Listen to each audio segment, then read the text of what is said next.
halkan waa magaalada Beledxaawo ee gobolka Gado dhawaanahanba waxa ka jira isku dhacyo ciidan oo ciidamada dhexdooda ah si arintaas looga jawaabo halkan waxa soo gaartay maxkamadda ciidamada qalabka sida General Abdullahi Buule kamid xeelaliyaha guud ee ciidamada qalabka sida ayaa u sheegay saraakiisha kala duwan ee militariga booliiska iyo ciidamada xasilinta gobolka inay bilaabi doonaan baaritaano ku saabsan mashaqooyinkii dhacay ee ka dhaxeeyay ciidamada kala duwan ee ku sugan magaalada Beledxaawo ee gobolka Gado maxkamada lagu qaaday halkan waxa u nimid waa inta awalan maantaba waxaan bilaabaynaa baarista kiisaskii isla maanta tiimkii baaristu waa bilaabayaan xeeraalinta kamid ahaa baaristii bilaabayaan wixii soo baxana maxkamadda horteedaan geynaynaa go'aan cadaaladahana la qaadanaya taasaana ummaddu ku wada noolaan kartaa insaanku wuxuu ku wada joogi karo waa cadaalad iyo sharci haddii cadaalad darro dhacdo waxba ma soconayaan cadaaladaan horgeynaynaa cid walba tallaabo loo qaado waayo ciidanka booliiska iyo ciidanka xoogga dalku labadaba ciidamada qalabka siday ka mid yihiin inkasta oo waajibaad gaargaar ay kala leeyihiin haddana waajibaadka guud oo ciidannimo waa ka dhaxeeya gaashaanle sare xasan cali nuur shooto gudoomiyaha maxkamadda darajada koowaad ee ciidamada qalabka sida ayaa u sheegay saraakiisha dadka nabadgelyada jecel ee ku nool gobolkan inaysan mudnaan dhexdooda in lagu dagaalamo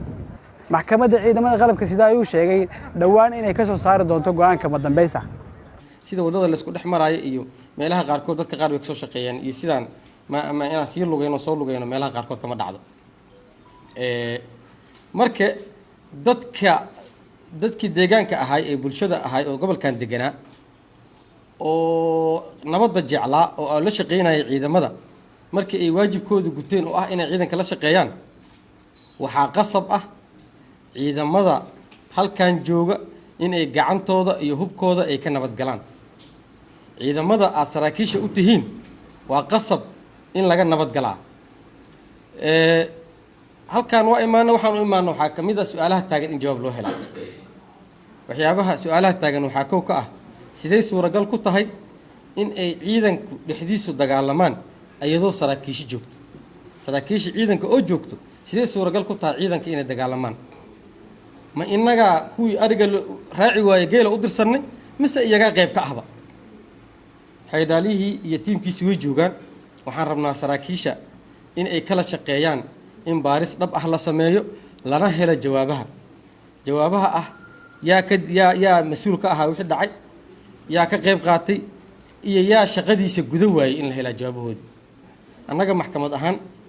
waxaan waajib nagu ah oo aanan ballan qaadaynaa in aan tilaab adag ka qaadno kuwii ciidanka dhexdiisa ku dagaalamay iyo kuwii bulshada dhagahooda xabad rasaasta maqashiiyey dhawaqa rasaasta maqashiiyey yaan ka ballan qaadaynaa waana waajibkanaga saraakiisha kala duwan ee ciidamada militariga booliiska iyo xasilinta iyo maamulka gobolka ayaa si isku mid ah u codsaday in baaritaan dhab ah lagu sameeyo wixii ka dhacay gobolka gaar ahaan magaalada Beledxaawo dhawaan waxay sidoo kale sheegeen in si siman ay maxkamadda u weydiisanayaan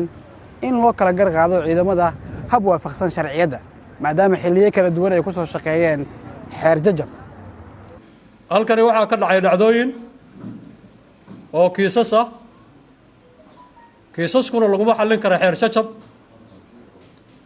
laguma xallin karo caqli ee annaga gudaheenna ah